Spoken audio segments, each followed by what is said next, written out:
Today we're going to talk about how to change your self-image so that you can have the life that you desire.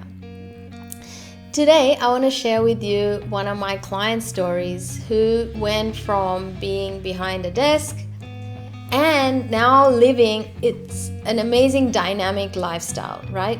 So her life to start with was going to work, doing the things that you do to look after yourself, like yoga, meditation, whatnot, having one hobby, and then just being the family person, to now taking daily action toward her goals, having stayed accountable to taking 3 holidays that she had planned throughout the year, and looking to create financial freedom for herself as she is very close to transitioning from a long career in being a subject matter expert in her field toward becoming a part of an industry which she has had a long affection for, but then she is just going to go into it because that's what she wants to be. She wants to be more client facing. She wants to help people become more cultured in art and the creative industry. So yeah, isn't that amazing and inspiring? And so I just want to share with you about how she made this happen for herself. And we're Facebook friends, and I saw a video of hers and she's out there doing her thing.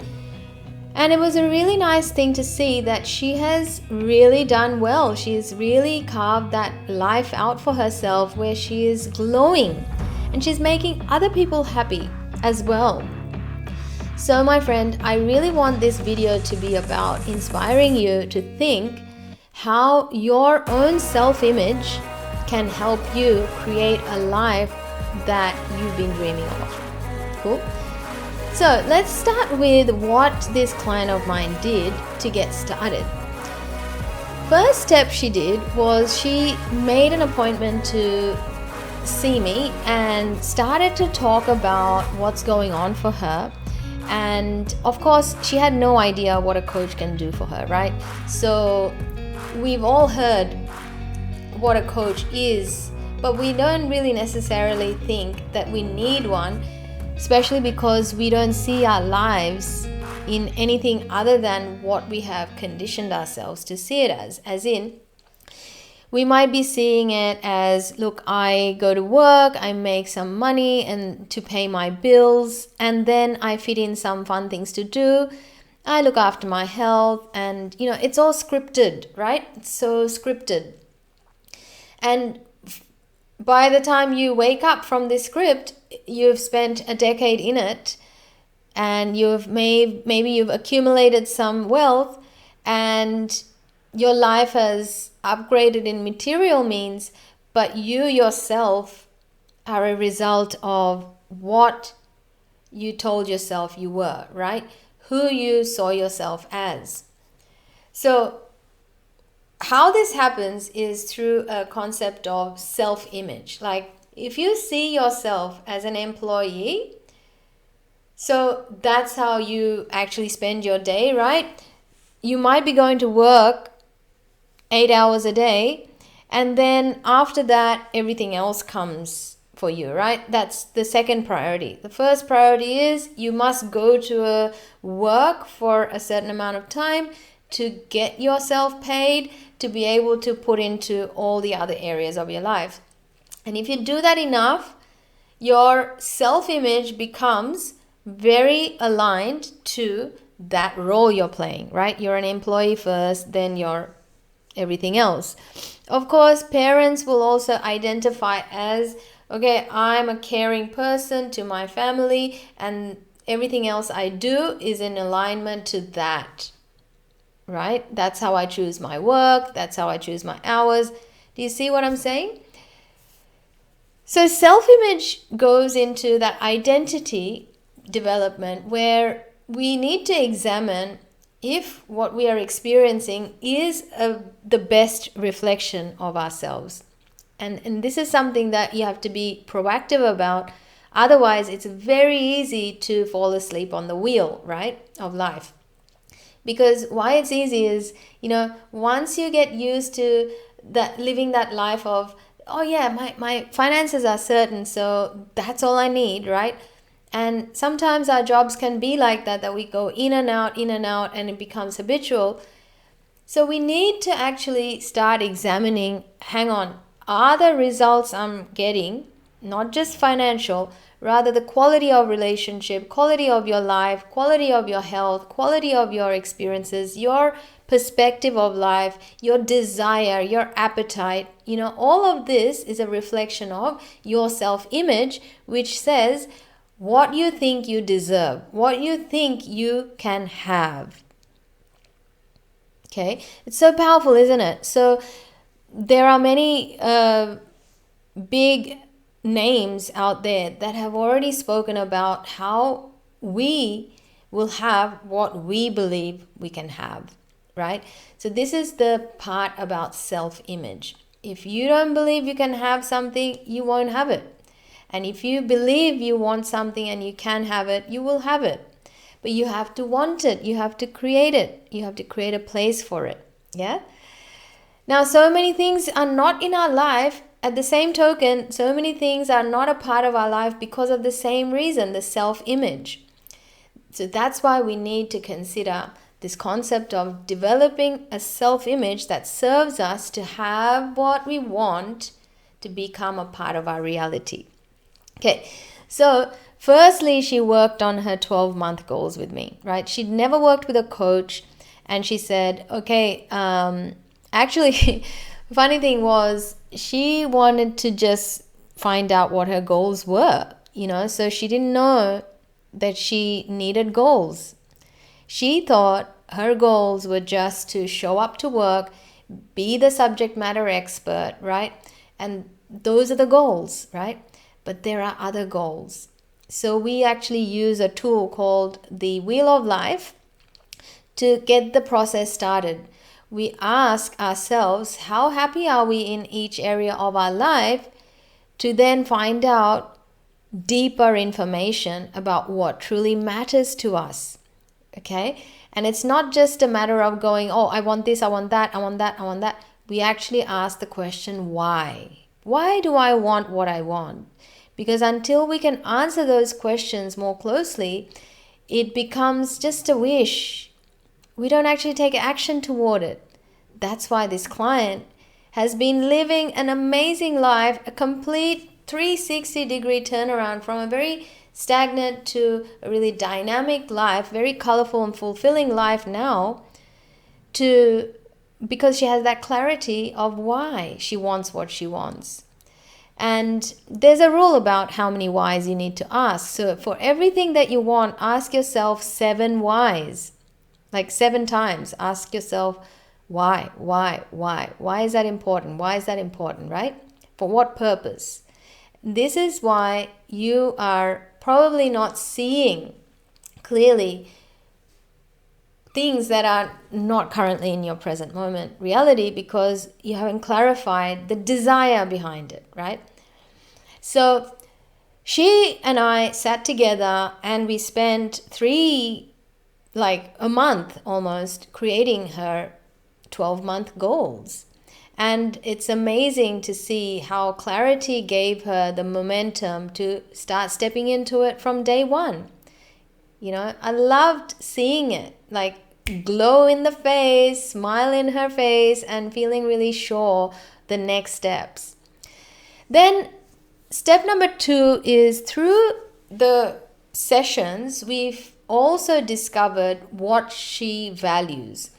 See, our values really give us direction in the way we behave. You see, everything is a result of our behavior. Just by thinking we are something or what we deserve is not going to yield it. Like law of manifestation or law of attraction, every law in physics will say you need to have action in alignment to what you want to be able to create that, to have that experience. So step number 2 was to identify aligned values.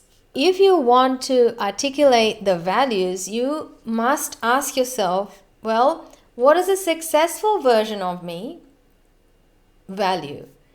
Not about you who has already got what they have, right? It's about thinking about it from a future-based perspective about, well, if you see yourself, for example, traveling the world like my client did, right? Traveling the world to go and see family members, right? With the pandemic, she wasn't able to see her family, right? And she wasn't able to go see the cultures that she wanted to see. But just so easily we can actually say, this is just, I love travel, right? Travel is not a value. It's about, why do you appreciate travel? What does it mean for you, right? So you must ask yourself why, and that is how you're going to be able to demonstrate it in action in order for you to execute it no matter what. If somebody says otherwise to you, like, no, you'll have clarity in relation to your values to be able to respond to that in a non-harming way, self-honoring way. So this is the new level of clarity, which is the 5 top values that you will always honor to be able to align to your goals. And the third step we took for her was how she will take action daily toward that goal. So allow yourself to ponder this, because, Rome wasn't built in a day, and it was only built because each brick got laid, right? And allow yourself to contemplate, what is my 1% action I can take, right? Always think in 1%, being that what is doable for you right now. If you say immediately think nothing, then you are blocked, my friend. You are not being resourceful. There is always something, some little thing you can do for yourself right now or today for you to be able to take action in alignment to your goal. And what this really means is 2 things. One thing is that every time you take action, it compounds in time, right? Versus not taking action at all, right? Which doesn't have any momentum. It doesn't actually give you anything. But if you manage to challenge yourself to take 1 action every day, that is a 1% effort, then you'll see by the end of the week you have taken 7%. You have contributed 7% effort in that time to reflect on. You'll have clarity about, did this work? Did that not work? Then you can move forward, right? Versus you not taking any action and 7 days later you're at the same place, or even maybe completely in a different place that you never expected.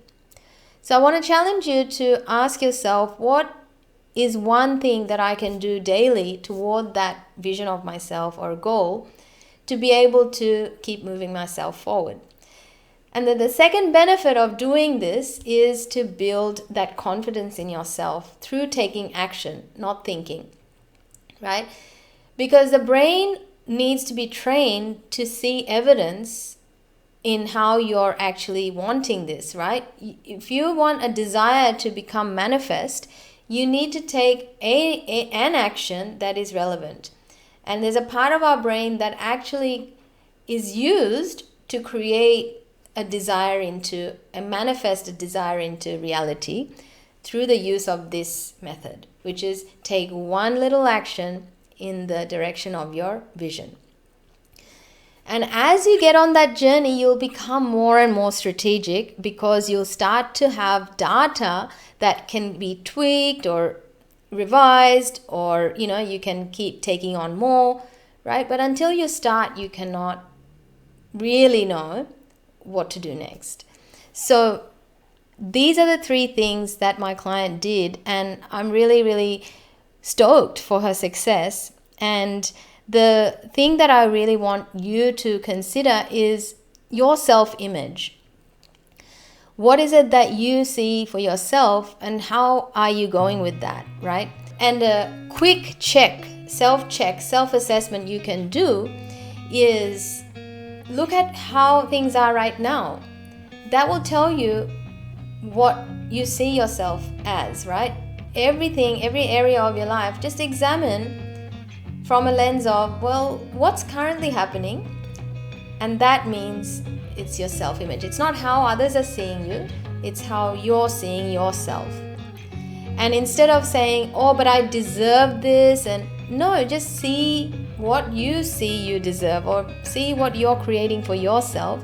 That'll give you 100% clear answer to how it's actually working out for you currently, of the self-image that you have now.